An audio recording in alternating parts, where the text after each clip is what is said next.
today in opposition to the nomination of Jay Clayton to be Director of National Intelligence. He has repeated baseless conspiracy theories about American elections, refused to acknowledge who won the 2020 election, and participated in an abusive investigation of American journalists while providing false testimony to Congress about that investigation.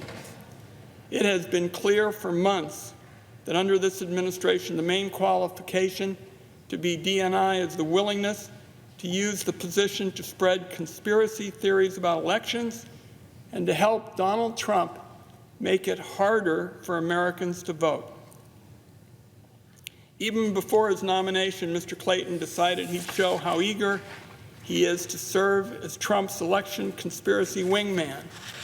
Now, he is the U.S. Attorney in the Southern District of New York, yet we all saw him on television talking about elections in California and insisting, without any evidence, that America was doing a terrible job with election integrity.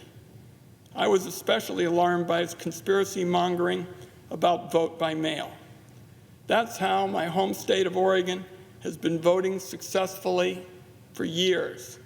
On June 8th, just a few days before he was nominated, Mr. Clayton was on television talking about how a, quote, one group approach was using vote by mail dishonestly. That is ridiculous. The first two senators elected by mail were a Democrat and a Republican. Vote by mail benefits rural voters who live far away from polling stations.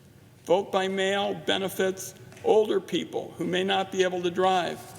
It's never been partisan, certainly not until Donald Trump, aided by people like Jay Clayton, made it a part of the attack on American democracy. Mr. Clayton didn't offer a shred of evidence to support his conspiracy theories, so I asked him point blank, Mr. President, who were these mythical election bandits? In his responses to written questions, he said he was, quote, only asking questions. Mr. President, that's the stock and trade for conspiracy theorists. The moment they're asked to provide some evidence, any evidence for claims, they fall back on, I was just asking questions. That's my excuse. It's fundamentally dishonest. It's also behavior that shouldn't be tolerated in someone responsible for providing Congress and the public assessments based on actual intelligence. Now, as we all saw during his disastrous nomination hearing, Mr. Clayton also refused to acknowledge the simple fact about Joe Biden winning the 2020 election. Everybody knows the truth here. The only reason to avoid the question is to satisfy the Trump ego.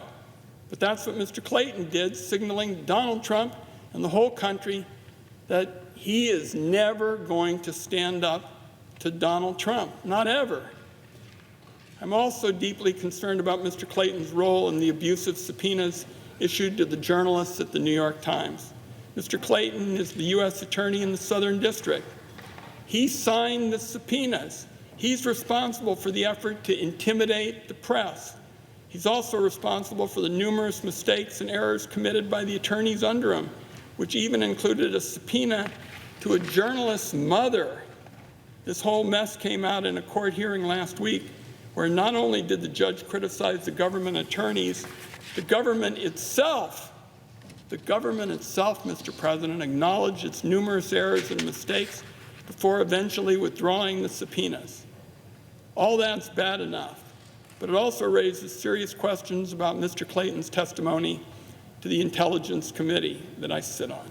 8 days before that court hearing in which the government acknowledged its mistakes, Mr. Clayton testified repeatedly that the government had followed all the required procedures. That was obviously false. The only question is whether Mr. Clayton knew it at the time that his testimony was false.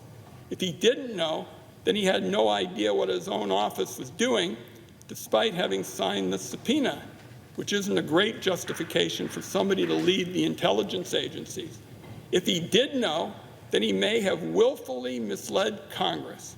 This is a vitally important question that the Senate should continue to look at rather than rushing to confirm Mr. Clayton. Now, there are other examples of how Mr. Clayton is willing to say anything in defense of Donald Trump. In May, he went on television and defended the decision to immunize Donald Trump and his family from a tax audit. He said, and I quote, "It was a pretty good deal for the government."